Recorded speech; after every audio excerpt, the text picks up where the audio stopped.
नमस्ते जी, मैं बीटी गोरे और बीटी गोरे यूट्यूब चैनल में आपका हार्दिक स्वागत है।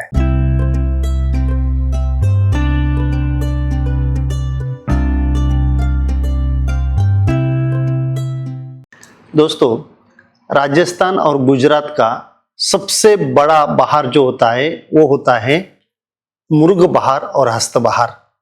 और अब भी सभी गार्डन ये स्टेज में सेटिंग कंप्लीट हो चुकी है। कुछ गार्डन फ्रूट डेवलपमेंट के स्टेज में है और कुछ गार्डन 1 महीने में हार्वेस्टिंग के स्टेज में है। और सब दूर से फोन आ रहे हैं, जो अपना फार्म डीएसएस से कंसल्टेंसी मिलती है वहां पे लोग फोटो भेज रहे हैं पौधों के। और YouTube के ऊपर भी बहुत सारे कमेंट आए, जैसे कि मैं आपको बोलता हूं कि ये वीडियो आपको कैसा लगा तो लाइक करिए और नेक्स्ट वीडियो किस टॉपिक के ऊपर लेके आना है तो वो भी बताइए। तो बहुत सारे लोगों ने अपने YouTube चैनल पे कमेंट किया है कि पत्ते पीले हो रहे हैं अनार के। नो डाउट होने वाले ही है और हर साल होते हैं जब आपका ठंड का सीजन चालू हो जाता है। और जब आपके यहाँ पे ठंड बिल्कुल मतलब कल का टेम्परेचर और आज के टेम्परेचर में रात के अगर 8-10 डिग्री सेंटीग्रेड से अगर फर्क पड़ेगा तो पौधा तो बेचारा 24 घंटे वो खेत में रहता है। उसके लिए ना कंबल है, उसके लिए ना स्वेटर है, उसके लिए ना जैकेट है, वो तो वहीं पे है, इसलिए वो स्ट्रेस आता है। इसे आप कोल्ड का स्ट्रेस बोल सकते हो। तो ये क्यों होता है? जैसे कि सॉइल टेम्परेचर आपका कम हो जाता है, एटमॉस्फेरिक टेम्परेचर भी आपका कम हो जाता है और पौधे के अंदर जो भी मेटाबॉलिक एक्टिविटी है वो स्लो हो जाती है या कभी कभी बंद हो जाती है और फिर इसका डायरेक्ट अटैक आता है आपके क्लोरोफिल पे।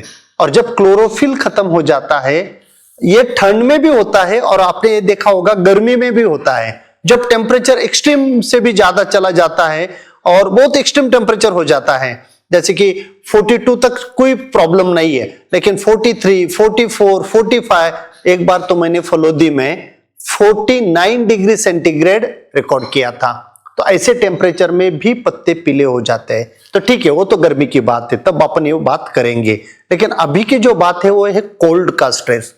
अभी ये जो कोल्ड का स्ट्रेस है, आपका स्टेज कौन सा भी रहे, आपका स्टेज फ्लावरिंग का रहे, आपका स्टेज फ्रूट डेवलपमेंट का रहे या अभी लाल कलर आना चालू हुआ है, ये भी आपका स्ट्रेस हो सकता है। तो इसमें आप स्प्रे करिए सिलिकॉन का। सिलिकॉन क्या होता है? सिलिकॉन एक ऐसा न्यूट्रिएंट है, वो आपका सेल वॉल जो है उसको अच्छी तरह से बना लेता है और उसको रिजिड बना देता है, ताकि ये जो अबायोटिक स्ट्रेस आते हैं उसको आने नहीं देता।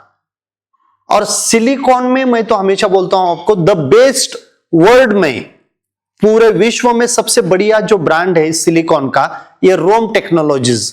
रोम टेक्नोलॉजी जो कंपनी है जिसका सिलामोल नाम से आता है, बेल्जियम की एक कंपनी है, वहां से इंपोर्ट किया जाता है।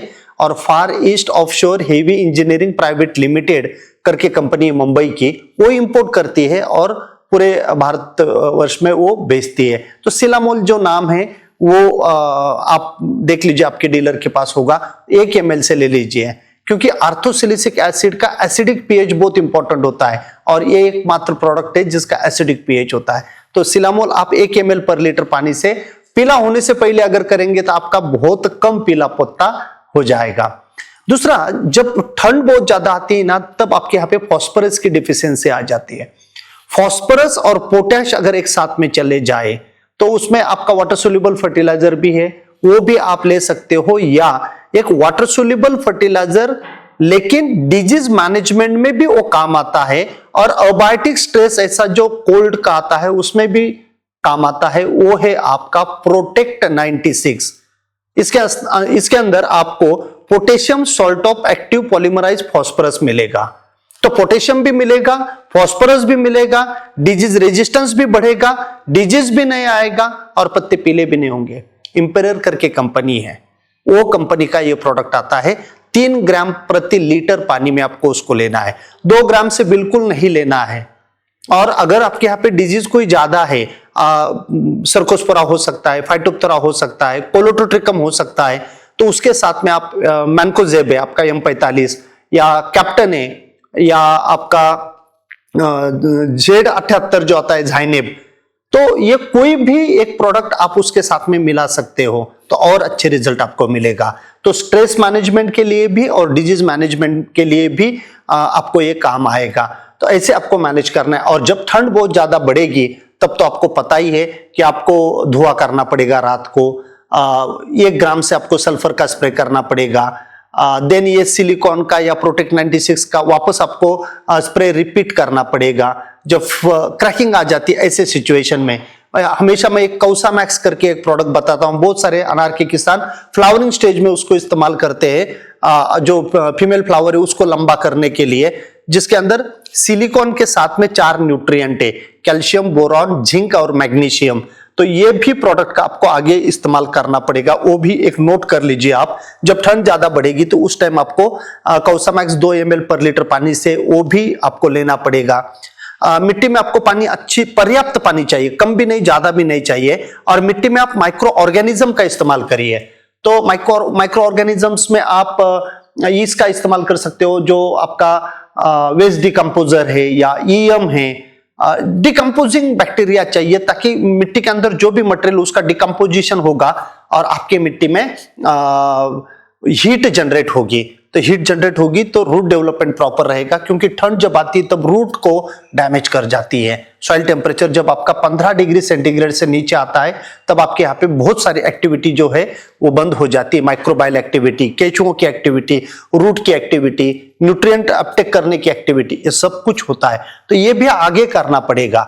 लेकिन आज के तारीख में अगर आपकी सिर्फ पत्ते पीले हो रहे हैं तो वहां पे आपको ये जो सिलामोल एक प्रोडक्ट मैंने 1 ml से बोला उसको ले लीजिए, या फिर प्रोटेक्ट 96 मैंने जो प्रोडक्ट बोला है उसको 3 ग्राम पर लीटर पानी से ले लीजिए। दोनों में से कोई ना कोई एक ऑप्शन आपको मिलेगा, या एक होने के बाद दूसरा भी आप ले सकते हो। और ये कॉम्पेटिबल है आपके कोई भी फंजीसाइड या इंसेक्टिसाइड में आपको लेना है तो उसके साथ में आप इसको ले सकते हो। बीटी गोरे यूट्यूब चैनल पे अभी तक इतने सारे लोगों ने सब्सक्राइब किया है, इसीलिए ये चैनल अपना ग्रो कर रहा है। 1,84,000 से ऊपर लोगों ने सब्सक्राइब किया है। 800 के आसपास वीडियो इस चैनल के ऊपर है। अभी तक अगर आपने सब्सक्राइब नहीं किया है तो मेरी रिक्वेस्ट है, हाथ जोड़ के प्रार्थना करता हूं, ये सब कंटेंट मैंने आपके लिए क्रिएट किया है। प्रैक्टिकल अप्रोच के साथ में पूरा सॉल्यूशन देता हूं और द बेस्ट सॉल्यूशन देता हूं। इसलिए मेरी रिक्वेस्ट है आप सबको चैनल को सब्सक्राइब करिए, शेयर करिए ये वीडियो सभी जो पोमोग्रेनेट के ग्रोअर्स है जिनके यहाँ पे पत्ते पीले हो रहे, क्रैकिंग आएगी, उनको ये वीडियो मिलना चाहिए ताकि उनका भी प्लॉट बचेगा। और सबसे इंपॉर्टेंट, कमेंट में जरूर लिखना ये वीडियो आपको कैसा लगा है और नेक्स्ट वीडियो किस टॉपिक के ऊपर लेके आऊं। थैंक यू सो मच, मिलते हैं नेक्स्ट वीडियो में।